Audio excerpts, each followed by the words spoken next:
3 बजे तो इन्फॉर्मेशन मिला था कि उसका मतलब उनके जो बीवी है, मेरे भाभी है, उन्होंने मेरे को बोले कि आप दीदी आप आओ और आपका भाई को बचा लो यहाँ से। मैं सुना कि क्या हो गया, फिर मैंने लड़की को फोन किया। हमारे पास किसी का कांटेक्ट नंबर नहीं था, क्योंकि वहाँ की ना प्रीपेड सिम था इसके पास, और वो मेरी लड़की को ही दिया था उसके मामा ने। तो फिर मैंने उसको फोन किया, वो कॉलेज गया हुआ था। तो फिर वहाँ से उसने हम आया जल्दी भाग के, फिर बात करा। फिर जो उनके वहाँ पर जो पैकेज था, जो उनको जो लेके घुमा रहे थे वो ड्राइवर था, उन्हीं के नंबर भी हमारे पास वो शेयर कर रखा था। तो फिर उन्हीं सामने बात की कि कैसे क्या हुआ उसके अंदर। ना ऐसा है कि हम तो बाहर है, वो बीवी बच्चे उनके अंदर है, तो हम जब तक बाहर नहीं आएंगे तो हम बता नहीं सकते। हम उनको रिक्वेस्ट करें कि आप एक बार जाओ कि हमारे बच्चे हैं उसके अंदर। बोले वहाँ बहुत तेज गोली चल रहा है कि हम जा नहीं सकते। फिर हमने कहीं से कहीं मीडिया वाला इधर उधर कनेक्ट करके फिर हमने कि मीडिया वाला का नंबर लिया कि वो हमारे उड़ीसा की भाई थी वहाँ पर, कि मेरे एक भाई वहाँ रहते हैं। तो उन्होंने फिर सारा कांटेक्ट करे, फिर वहाँ से हमने मीडिया से नंबर लिया कि हाँ, बोले उन्होंने कि एक आदमी की डेथ हो चुकी है।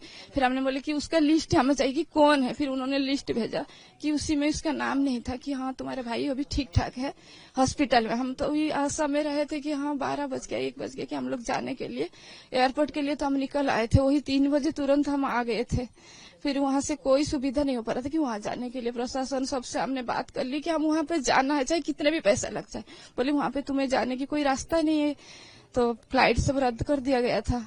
फिर हम लोग बोले कि कैसे क्या करेंगे। फिर वहीं से जोगाजोग करते गए, जैसे कोई किसी के रिश्तेदारों में, मेरे एक फ्रेंड थी वहाँ मिलिट्री में पहले था, तो उसी के कोई फ्रेंड थे, फिर उनसे फिर वो बात किया। तो उन्होंने बताया कि आपके एक उड़ीसा की लड़का है, हमें बोले कैसे पता चला कि उसकी ना गोली लग गई, कहाँ पे ना सिर पे लगा है। उसने उसको बताया, तो उन्होंने मुझे फोन में उसको 2 दिन पहले बताया था कि मेरे भाई और भाभी श्रीनगर जा रहे, तू वहाँ पे है, मेरी फ्रेंड थी। तो फिर उसने बोला कि नहीं मैं तो सीलन में हूँ। तो फिर मैंने बोली कि वो मेरे को फोन किया कि तुम्हारे भाई और भाभी गए थे और मैंने अभी सुना है कि हमारे बालेश्वर के एक लड़का को गोली लगा है। मैं बोली क्या नाम था उसके? नाम तो कोई डिस्प्ले हो नहीं रहा, हम लोग देख रहे थे, न्यूज बराबर देख रहे थे, कुछ हो ही नहीं रहा था। तो बोली कि वो न्यूज चैनल वाला ना छुपा रहे हैं। फिर हमने वहां से अंदर से बात किए है कि उनके सिर पे यहाँ पे गोली लगा है। तो हम बोले कि वो ठीक है कि नहीं, हमें इतना बता। बोले ठीक है तू फोन काट, मैंने वहाँ बात करता हूँ कि ठीक है कि नहीं, पता लगा कि फिर आप लोग को मैं बताता हूँ। तो फिर उन्होंने अंदर से बात करी तो पता लगा, उसको पता चल गया था कि वो उसी टाइम ही उसी का डेथ हो गई थी। और उसने मुझे नहीं बताया कि हाँ कहाँ पर है तुम लोग। मैं बोली कि हम दिल्ली एयरपोर्ट पे है। बोले तुम जहाँ पे हो वहीं पर रहो, अभी तुम्हारे पास आ जाएगा लिस्ट। फिर उन्होंने हमारे नंबर ले लिए थे ओटीपी वाले। फिर वहां से उन्होंने फोन किए, फिर वो भेजे लड़की के पास। वो लड़की को पता चल गया कि इसके मामा की डेथ हो गई, मगर मुझे नहीं बताया कोई। तो फिर मैंने बोला कि कैसे उनके पास जाएंगे। फिर वो बीवी बच्चे दोनों अलग अलग थे, बीवी को अलग रख दिए थे।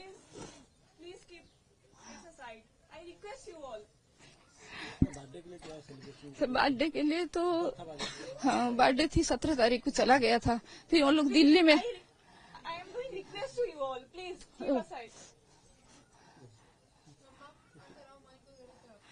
फिर वो दिल्ली आके मेरे पास 2 दिन रुकने वाला था। उनकी फ्लाइट थी श्रीनगर से गुरुवार को फ्लाइट थी उनका। फिर वो हमारे पास आने वाले थे कि गुरुवार की शाम को 3:15 पे फ्लाइट थी, दिल्ली में लैंड करता। फिर शनिवार गुरुवार शुक्रवार 2 दिन रह के कि शनिवार हो आती है यहाँ उड़ीसा के लिए। है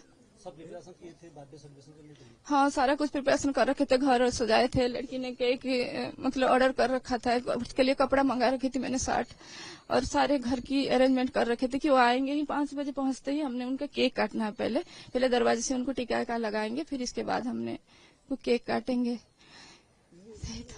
तो फिर 3:15 पे फोन आता है भाभी का कि तुम्हारे भाई को बचा लो। फिर हमें तो सब कुछ छोड़ के वहाँ घर में ताला लगाया ना। हमने माँ बेटी तीनों थे, उनके पापा नहीं थे, दूर थे, नोएडा रहते थे। तो हम तीनों ने वहाँ एयरपोर्ट के लिए निकल चुके थे, हमें नहीं पता था कि हम कहाँ जाना है। हाँ, भाभी बोला है कि गोली लगा है, मगर वो नहीं देखे थे कि उनको अलग ले गए थे। न्यूज नेशन अब व्हाट्सएप पर खबरों के ताजा अपडेट के लिए न्यूज नेशन के इस QR कोड को स्कैन करें।